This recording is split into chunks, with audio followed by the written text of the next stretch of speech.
नमस्कार, ये रेडियो जागो 90.4 FM है।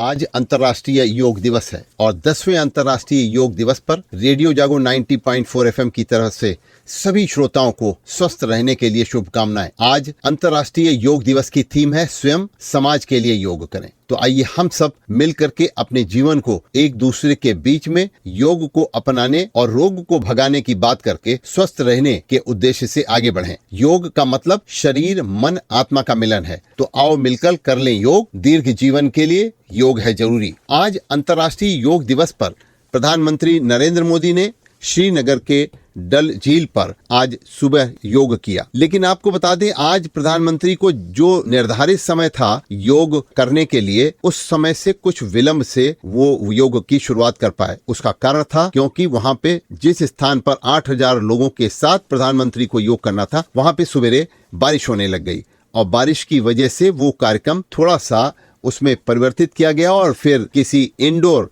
यानी कि अंदर हॉल में प्रधानमंत्री को योग करना पड़ा।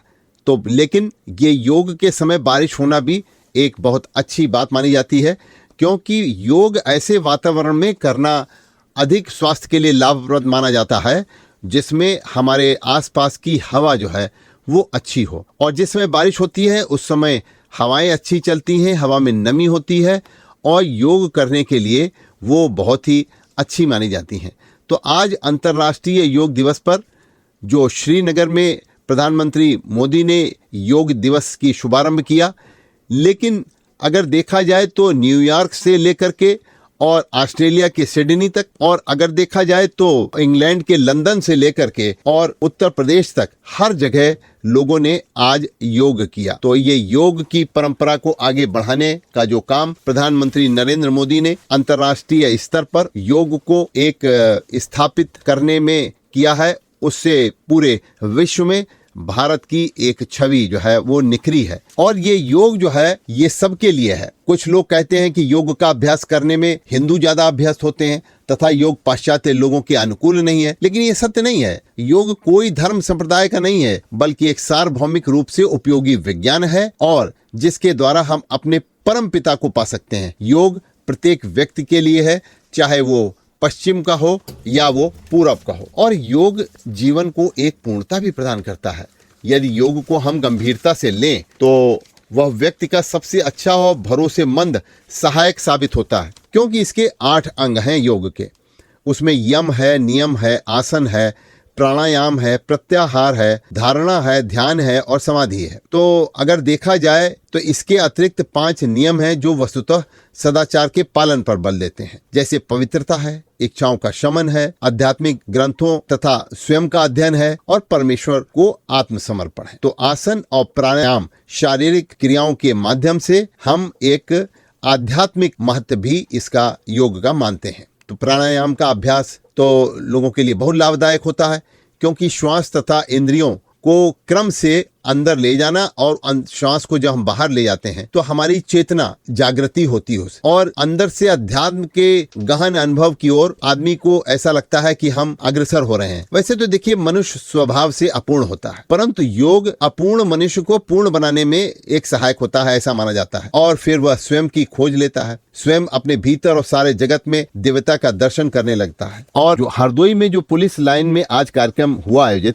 इसका सीधा और सजीव प्रसारण रेडियो जागो 90.4 FM द्वारा रेडियो पर सुबह 6 बजे से लेकर के लगातार उसकी समाप्ति तक किया गया। आज पुलिस लाइन के कार्यक्रम में जिलाधिकारी मंगला प्रसाद सिंह, पुलिस अधीक्षक केशव चंद्र गोस्वामी और मुख्य विकास अधिकारी सौम्या गुरुरानी ने भी योग किया और सबको योग के लिए प्रेरित किया। आज इस अवसर पर मुख्य अतिथि पुलिस लाइन के कार्यक्रम में आबकारी राज्य मंत्री स्वतंत्र प्रभार नितिन अग्रवाल रहे और वहां पर जो योग कराने वाले पांडे जी, जिन्होंने आयुष विभाग के योग कराया, उन्होंने इतना स्पष्ट माध्यम से लोगों को योग कराया कि रेडियो जागो 90.4 एफएम ने उनके योग को जिस तरीके से प्रसारित किया और जिस तरीके से लोगों ने आज रेडियो जागो 90.4 सुन करके अपने घर में योग किया, हम आपको अब ले चलते हैं सीधे वो सजीव प्रसारण सुनाने के लिए जो आज रेडियो जागो 90.4 एफएम ने सुबह अपने श्रोताओं को सीधे लाइव पुलिस लाइन से जोड़ करके और योग करवाया।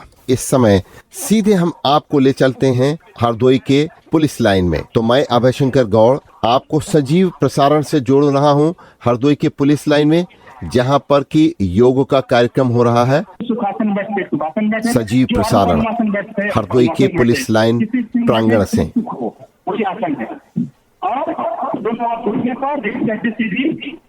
अंदर श्वास बाहर को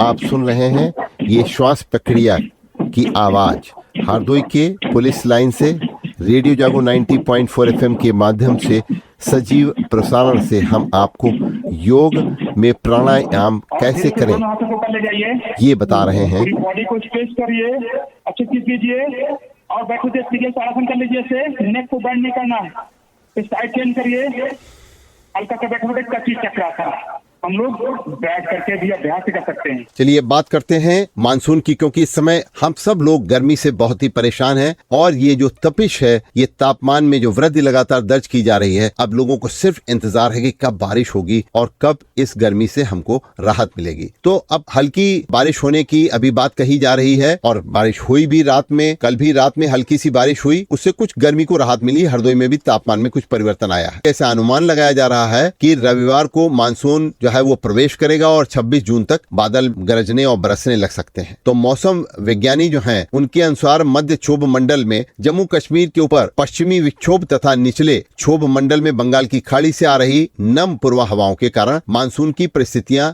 अनुकूल बताई जा रही हैं। अभी 2 दिन और लू से राहत नहीं मिलेगी और गर्मी बनी रहेगी, लेकिन मौसम विभाग का ये भी अनुमान है कि प्रदेश में 24 जून और 26 जून के आसपास मानसून जब आएगा तो लोगों को एक राहत मिलेगी। और साथ ही साथ शुक्रवार को भी उत्तर प्रदेश के कई जिलों में हल्की बारिश होने का अनुमान भी लगाया जा रहा है। बात करते हैं अब राष्ट्रीय पात्रता सह प्रवेश परीक्षा, जिसकी बहुत चर्चा की जा रही है इस समय। सुप्रीम कोर्ट काफी गंभीर है इसको लेकर के और सुप्रीम कोर्ट का नीट की काउंसलिंग रोकने से फिर उन्होंने इनकार कर दिया है। सुप्रीम कोर्ट ने नीट यूजी 2024 रद्द करने और उसकी निगरानी में जो अनियमितताएं हैं, उनकी सीबीआई जांच वाली जो मांग थी, याचिकाएं दायर की गई थी, उस पर केंद्र और राष्ट्रीय परीक्षा एजेंसी एनटीए व अन्य को नोटिस जारी कर दिया है। लेकिन सुप्रीम कोर्ट का यह भी कहना है कि काउंसलिंग पर अभी कोई रोक नहीं लगाई जाएगी, यानी कि जो काउंसलिंग जिस प्रक्रिया से चल रही उसी वैसे ही वो जारी रखी जाएगी। सुप्रीम कोर्ट ने जो अलग अलग देश के हाई कोर्ट हैं, उनमें नीट मामले से जो